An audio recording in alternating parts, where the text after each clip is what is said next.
यहाँ पर्यटन की अपार संभावनाएं हैं। पहले से ही बहुत सारी जगह हैं, खूबसूरत जगहें हैं जहाँ लोग पहुँचते हैं पर्यटन के लिए। लेकिन क्या आपने किसी खास कॉन्सेप्ट पर मंत्री बनने के बाद से सोचा कि हाँ, हमें पर्यटन के क्षेत्र में कुछ नया करना है, और वो नया है तो क्या है आपके विजन के मुताबिक? देखिए, अभी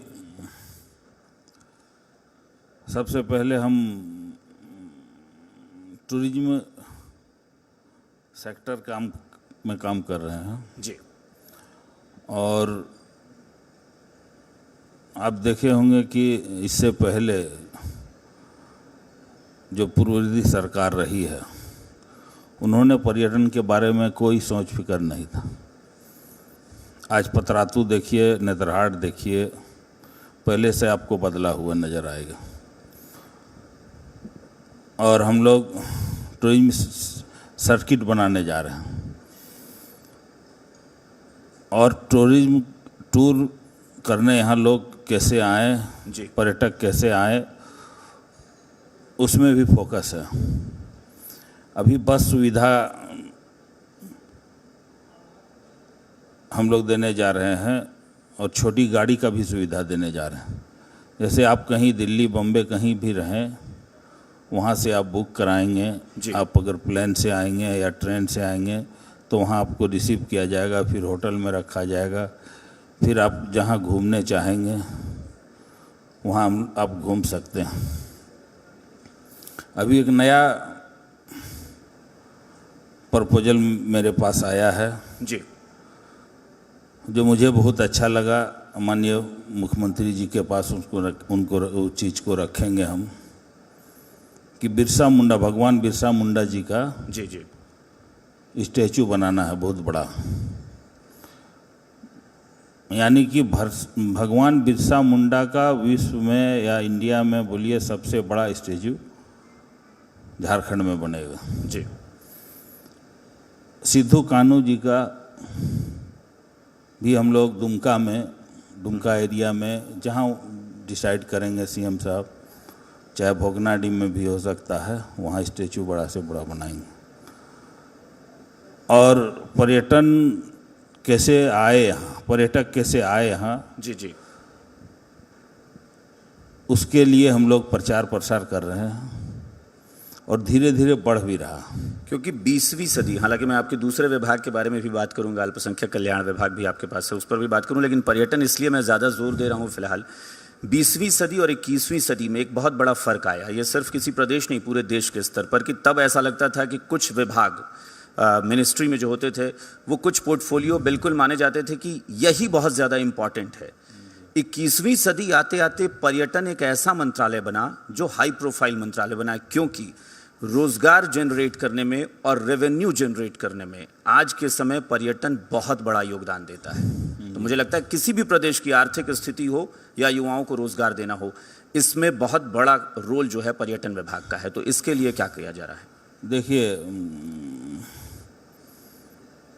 झारखंड के ज़मीन के नीचे जितना कोयला है, हीरा है, अबरक है, तांबा है, आयरन है, ऊपर में भी भगवान बहुत सुंदर जगह बनाए हैं। बिल्कुल।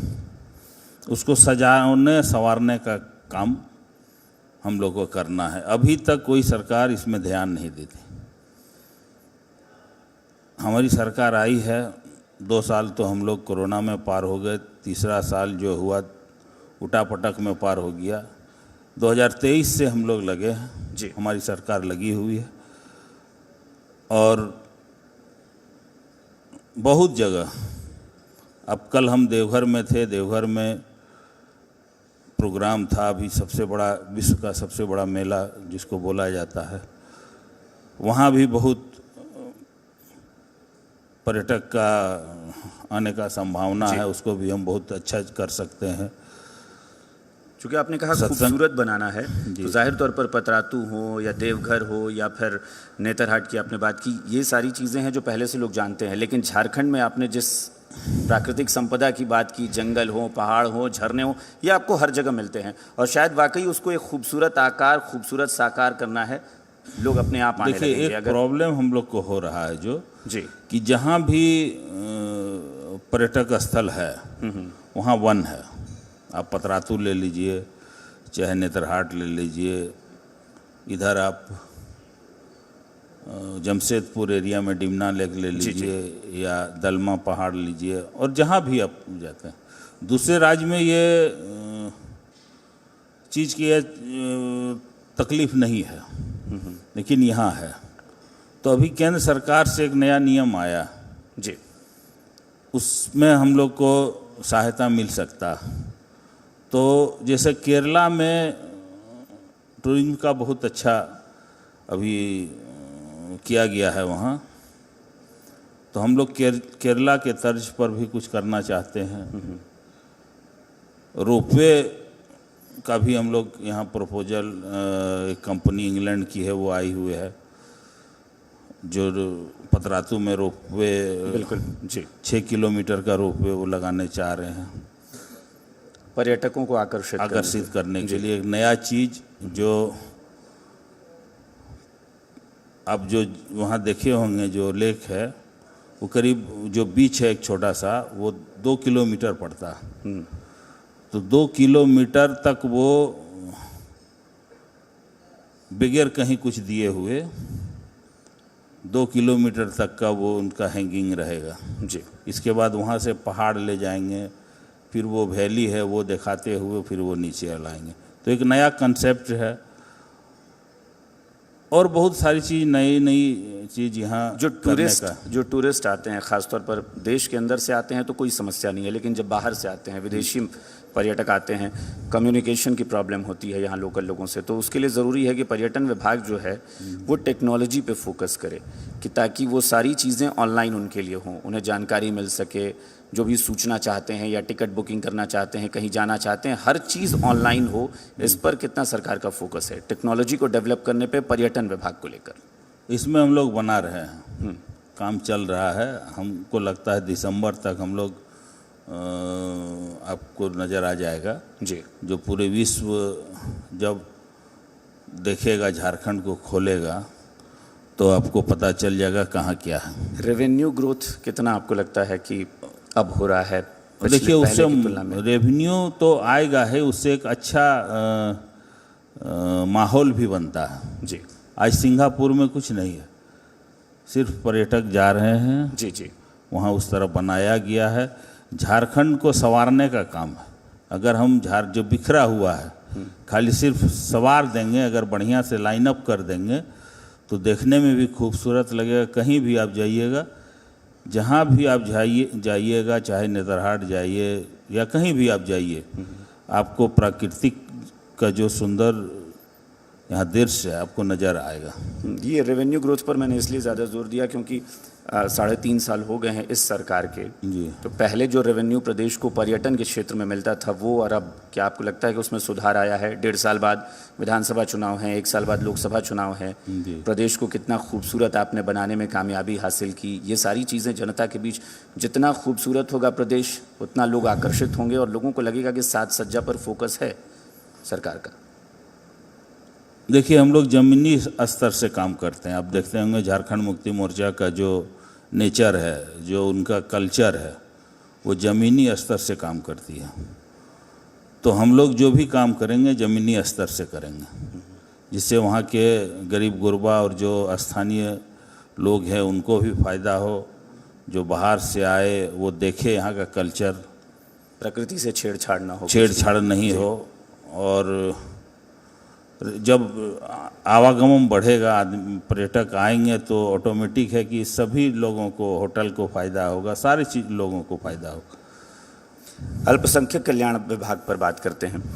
हाल ही में बहुत सारी योजनाएं शुरू हुई हैं अल्पसंख्यकों के लिए, और कहा जा रहा है कि इससे युवाओं को खास तौर पर मौका मिलेगा। जैसे अभी छात्रवृत्ति योजना थी, उसमें अल्पसंख्यकों को भी शामिल किया गया है उसमें। अल्पसंख्यक कल्याण पर पिछली सरकार और अब की सरकार में आपका विज़न अलग क्या है? हर सरकार आती है, वो कहती है कि हम पिछड़ों के लिए काम कर रहे हैं, हम मतलब अल्पसंख्यक वर्ग के लिए काम करते हैं। आपका विज़न उनसे अलग क्यों है? ये कैसे आप मैसेज देंगे? जैसे अभी आप देखे होंगे कि जो युवा वर्ग हैं, जिनको रोज़गार का तलाश है, रोज़गार नहीं मिल रहा है, तो उनको हम लोग लोन दे रहे हैं झारखंड अल्पसंख्यक वित्त निगम से। अभी रोजगार के क्षेत्र में लोन के साथ साथ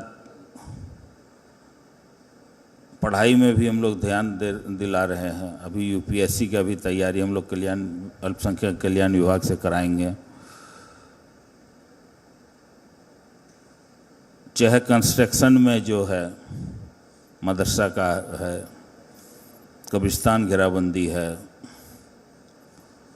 ये सब हम लोग काम कर रहे हैं। अभी एमएसडीपी योजना पहले था, अब उसका नाम बदल दिया गया, उसमें भी पैसा आया है। विरोधी तो उसको कुछ और बोलते हैं, वो कहते हैं तुष्टीकरण की बात होती है, तुष्टीकरण की राजनीति हो रही है। नहीं तो पैसा तो केंद्र से आया है, उसका हक जो है, हक को तो नहीं मार सकते हैं ना। जो हक है उसको तो आप नहीं मार सकते हैं, उसको तो देना पड़ेगा आपको। सबको, हिंदुस्तान है यहाँ, सबको लेके चलना है, सबके लिए है, ये पहले से नियम बना हुआ, तो उसमें तो कोई छेड़छाड़ नहीं हो सकता। विरोधी कह रहे हैं कि विकास नहीं होता है और विकास के नाम पर प्राकृतिक संसाधनों का दुरुपयोग होता है। पर्यटन के क्षेत्र में भी आप कुछ करते हैं तो वो कहते हैं कि नहीं, दरअसल ये ज़मीन कब्जाने की नीति है, इससे ज़्यादा कुछ नहीं।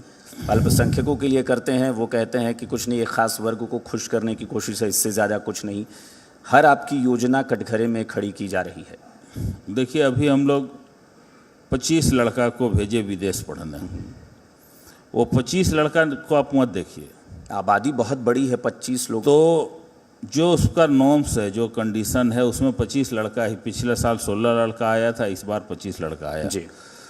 आगे अगर इससे ज़्यादा भी उसको फुलफिल, जो नियम है उस नियम को करेंगे, वो जो कंपटीशन है उसको पास करेंगे, तो हम लोग ज़्यादा को भेजेंगे। और इससे एक माहौल पढ़ाई का बनता है। जो लड़का सपना में भी नहीं सोच सकता था कि हम इंग्लैंड पढ़ने जाएं, उस लड़का को हम लोग पढ़ने भेज रहे हैं। बड़े घराने के लड़के, पूंजीपति, बड़े बड़े नेताओं के बेटे जी इंग्लैंड, अमेरिका में जाके पढ़ते थे। आज हम लोग 25 को भेज रहे हैं, लेकिन उसको तैयारी में हमको लगता है 25,000 लड़का लगेगा कि उस कंपटीशन को फेस करने में। बिल्कुल। तो ठीक है, वो अमेरिका नहीं जा सका, इंग्लैंड नहीं जा सकेगा, लेकिन वो इतना टैलेंटेड हो जाएगा कि इंडिया का जो भी कंपटीशन है, यूपीएससी है, जेपीएससी है, या जो भी और है, उसमें वो कामयाब हो जाएगा और एक अच्छा माहौल बनेगा। जी। आप देखे होंगे कि जिस दिन हम लोग 25 बच्चे को दिए, उस दिन भेजने का जो, तो एक परिवार उसमें था जिसका बाप गार्ड था। जी। गार्ड का नौकरी करता था। वो बोला, हम सपने में भी नहीं सोच सकते थे कि मेरा बेटी इंग्लैंड पढ़ने जाएगी। तो ये बड़ी बड़ी बात है। और झारखंड मुक्ति मोर्चा की जो भी योजना है, आप देखिएगा, चाहे आप पेंशन योजना, हमारी सरकार जो है, जो अभी इंडिया बन गया है, पहले यूपीए गठबंधन में कांग्रेस है, राजद है और सारे दल हैं, और हम लोग का बेस है जल जंगल जमीन, झारखंड मुक्ति मोर्चा का। इसी को हम लोग लेके चलते हैं।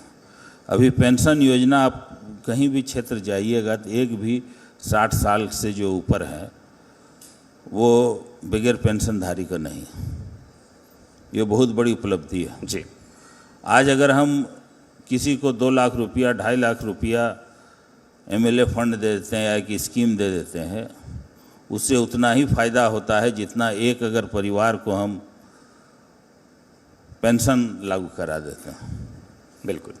केंद्र भी मेरे झारखंड के साथ सौतेला व्यवहार कर रहा। आप देख रहे हैं कि जो प्रधानमंत्री आवास का पैसा नहीं दे रहा, तो हमारे मुख्यमंत्री माननीय हेमंत बाबू अबुआ आवास कह के निकालने की, अब हम अपने तरीके से हम आवास देंगे। अभी बहुत क्षेत्र में हम लोग जाते हैं, अभी अम्बेडकर आवास जो आता है तो बहुत कम मात्रा में है। तो अपने तरफ से हम लोग कर रहे हैं। यानी योजनाएं बनाते समय आप लोगों के दिमाग में क्या होता है कि लोगों के दिल से कनेक्ट करना है या वोट बैंक, चूंकि जाहिर तौर पर वोट बैंक तो होगा कि भाई वोट मिलेगा, लेकिन आपको लगता है कि आपकी जितनी योजनाएं हैं वो लोगों के दिल से जुड़ती हैं सीधे? जितनी योजनाएं हैं अभी आप चाहे जो भी योजना देखिए, 100 यूनिट बिजली फ्री का योजना आप देखिए, जो भी योजना है 90% योजना जो है गरीब के लिए हम लोग करते हैं। आप अपने विभागों के बारे में 2024 में जब जनता के बीच जाएंगे, आप पूरी तरह संतुष्ट हैं कि हाँ वाकई ये बात मैं जनता को बता सकता हूँ कि पर्यटन विभाग हो या अल्पसंख्यक कल्याण विभाग हो, मैंने इतना किया है कि जनता मुझे प्यार देगी? अल्पसंख्यक कल्याण विभाग में मैंने जो हम लोग का जहाँ लास्ट हम लोग का पड़ाव होता है कब्रिस्तान, तो मैंने अभी तक 1500 कब्रिस्तान घेराबंदी का स्वीकृत किया है, जो एक रिकॉर्ड है जी। आज तक कोई सरकार इतना नहीं किया था। हम इससे पहले टर्म 2009-2014 का टर्म था, उसमें मेरे वालिद साहब अल्पसंख्यक कल्याण मंत्री थे। तो उस वक्त ये नियम था कि कोई भी कब्रिस्तान कहीं भी बना है तो उसमें राज्यपाल के नाम से डोनेट कर देने से वो बन जाता था। फिर रघुवर सरकार आया, उसको बंद कर दिया कि जो भी खतियान में दर्ज है वही कब्रिस्तान बनेगा। अभी हम लोग उसको चेंज किए, पिछले दिनों कैबिनेट से चेंज किए, लेकिन उसमें कुछ त्रुटि था जी। फिर उसको हम ठीक कर रहे हैं। और जो पूर्व में 2009 से 2014 तक जो नियम था, जो नियम की आप इजी वे में कब्रिस्तान बना सकते हैं, मदरसा बना सकते हैं, मदरसा हॉस्टल बना सकते हैं, उसको लाने जा रहे हैं। वो 10 से 15 दिन में कैबिनेट में आ जाएगा। इसके बाद अल्पसंख्यकों के लिए जो हॉस्टल है मदरसा के लिए, वो हम करने जा रहे हैं। कब्रिस्तान घेराबंदी, बहुत सारे कब्रिस्तान, बहुत जब आबादी बढ़ गई है, कब्रिस्तान बहुत लोग अपना ज़मीन में या कमेटी के जो कब्रिस्तान कमेटी होता है, उस कमेटी ने अपने हिसाब से खरीद के बनाए हैं। जो घेराबंदी नहीं हुआ उसको हम लोग घेराबंदी करेंगे। मदरसा में जब कभी पेंशन योजना नहीं था, हमारी सरकार ने मदरसा शिक्षकों और संस्कृत शिक्षक को पेंशन योजना से जोड़ा गया। कोई बस आखिरी सवाल है, कोई ऐसा काम जो आपको लगता है कि अभी अधूरा रह गया है जो करना है? देखिए, काम तो अभी बहुत है जी, लेकिन फिर भी हम लोग इतना काम कर रहे हैं कि जनता के पास जाने में हमको हिचकिचाहट नहीं है।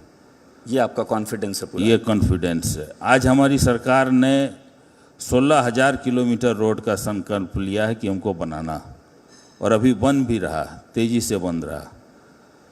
ये भी संकल्प लिया है कि 0 कट बिजली हमको दिसंबर तक करना। अभी बरसात है, बरसात में बिजली का काम नहीं होता। जैसे बरसात ख़त्म होगा दुर्गा पूजा के बाद बिजली का काम शुरू हो जाएगा, और बिजली खरीद के भी हम लोग को देना पड़े तो हम लोग बिजली देंगे। एक और सवाल, बस ये आखिरी सवाल होगा। इंडिया गठबंधन को लेकर बहुत सारे सवाल उठ रहे हैं जी। 2024 में हकीकत में इसका मूल रूप क्या होगा? ये गठबंधन रहेगा? गठबंधन कितनी मजबूती से चलेगा? विरोधी कह रहे हैं कि ये तो बिखर जाएगा, क्योंकि आपको लोकसभा चुनाव, विधानसभा चुनाव दोनों में जाना है। क्या दोनों में ये गठबंधन इसी ताकत के साथ रहेगा जैसा अभी बताया जा रहा है? देखिए, जो हिंदुस्तान का मांग है, अभी जिस तरह लोग परेशान हैं एनडीए से, और सारे लोग परेशान हैं, सिर्फ एक वर्ग परेशान नहीं है, बिजनेस वर्ग भी परेशान है, नीचे तबके के लोग परेशान हैं, मध्यम वर्ग लोग परेशान हैं। तो ये सब इंडिया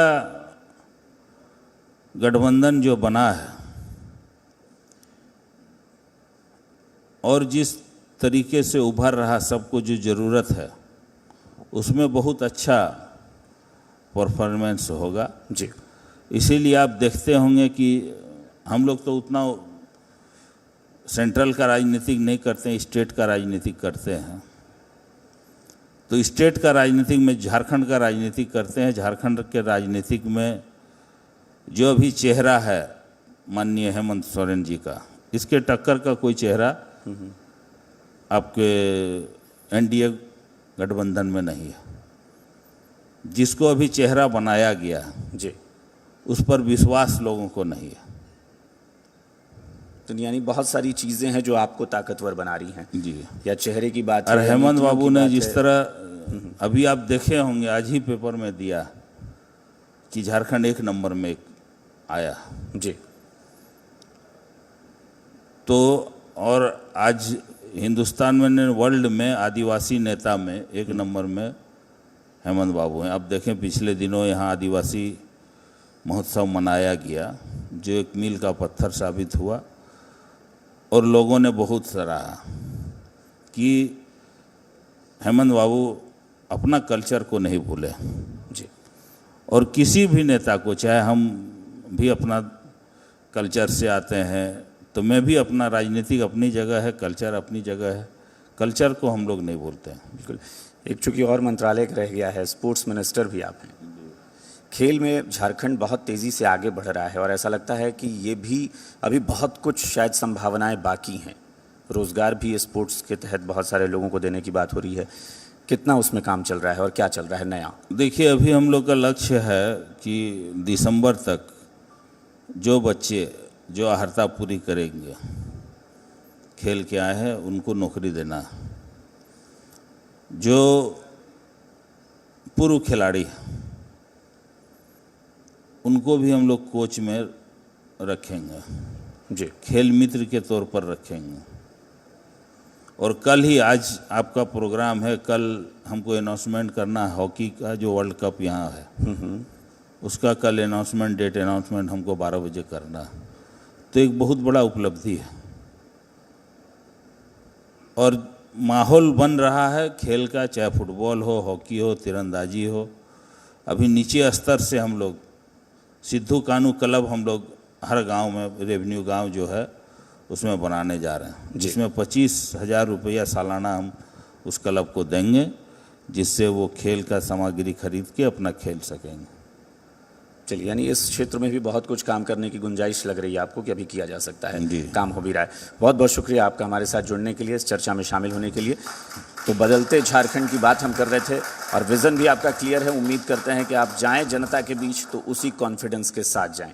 थैंक यू। मैं स्थानीय संपादक धीरज जी को बुलाना चाहूँगा। धीरज जी आइए प्लीज़, सम्मानित करिए मंत्री जी को।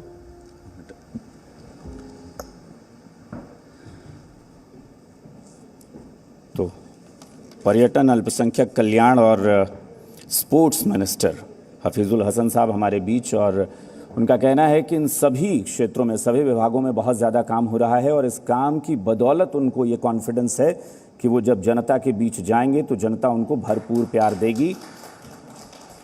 तो हफीज़ुल हसन साहब मंत्री हैं प्रदेश सरकार में और अपना विज़न भी क्लियर कर दिया उन्होंने कि अभी बहुत कुछ करना बाकी है। तो बहुत बहुत शुक्रिया हफीज़ुल हसन साहब इस कार्यक्रम में शिरकत करने के लिए। और फिलहाल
प्रस्तुतकर्ता डॉक्टर ऑर्थो आयुर्वेदिक ऑयल और कैप्सूल। अब दर्द भी घुटने टेकेगा।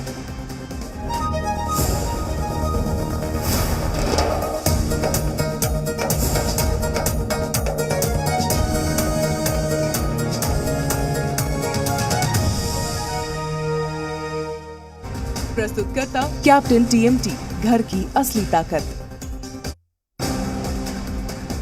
पटना में अटल पार्क विवाद पर लगा विराम। मुख्यमंत्री नीतीश कुमार ने किया हस्तक्षेप। मंत्री तेज प्रताप का लोकार्पण कार्यक्रम हुआ स्थगित। वन विभाग का बयान, नाम की पुष्टि के बाद होगा लोकार्पण। जेडीयू अध्यक्ष ललन सिंह के बयान पर भड़के केंद्रीय गृह राज्य मंत्री नित्यानंद राय। कहा, संविधान के मायने भी नहीं जानते ललन। जेडीयू नेताओं को दी पाकिस्तान घुमाने की सलाह। ललन सिंह का पलटवार, बोले अनुकंपा वालों को नहीं देते जवाब। पटना में मुख्यमंत्री नीतीश कुमार और डिप्टी सीएम ने गंगा पथवे का किया औचक निरीक्षण। अधिकारियों को दिए जरूरी दिशा निर्देश। सीएम बोले 1 साल में पूरा हो जाएगा तीसरे चरण